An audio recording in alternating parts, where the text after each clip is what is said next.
Namaste and Tashi everyone. आज मैले चाहिँ तपाईहरुको लागि gnocchi को रेसिपी लिएर आएको छु। gnocchi इटालियन पास्ता हो र यो बनाउन एकदमै सजिलो छ। तपाईहरुलाई कुनै पनि स्पेशल इक्विपमेन्ट चाहिँदैन। सुरु गरौँ है त। मैले यहाँ बोइल गरेको 5 वटा आलु लिएको छु र अन्डा, नुन र मैदा लिएको छु। फर्स्टमा आलु यहाँ हेर्नुस्, मैले गरे जसरी नि आलु ग्रेट गर्नु होला।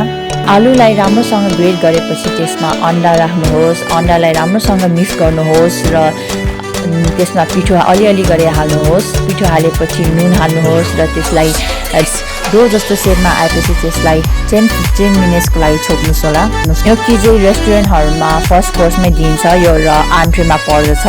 हाम्रो डोलाई रोल गर्नुपर्छ र यो डो एकदम धेरै गिलो पनि हुनुहुन्न।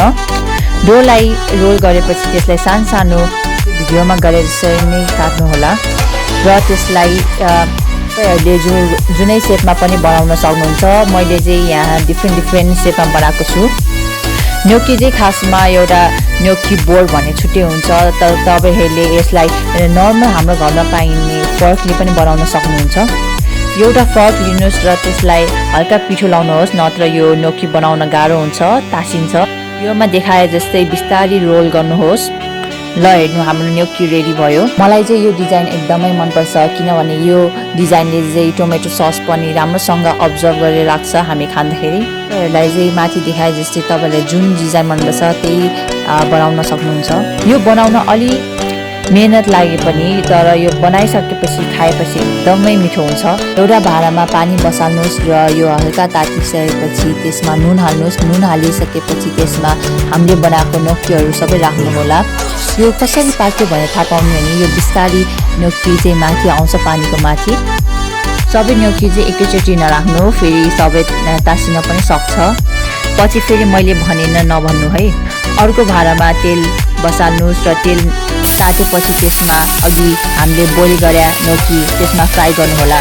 तपाईहरुले यो gnocchi इटालियन पास्ता व्हाइट सससँग पनि खान सक्नुहुन्छ र टोमेटो सससँग खान सक्नुहुन्छ। फ्राई गरिराखेको बेला पानी हल्का राख्नुस् र व्हाइट सस जस्तै यससँग यतिकै खान पनि मिठो हुन्छ। र हेर्नुस्, मैले चाहिँ यसरी सर्भ गरेको छु। तपाईहरुले यसमा चीज अनि धनिया र मशरुमहरु पनि राख्न सक्नुहुन्छ। हेर्नुस्, मैले चाहिँ टोमेटो र मशरुम हालेको छु। gnocchiलाई टोमेटो सससँग सर्भ गरेपछि त्यसलाई gnocchi alla Sorrentina भनिन्छ र यो चाहिँ पपुलरली इटालीको सोरेन्टिनो ठाउँमा खाइन्छ।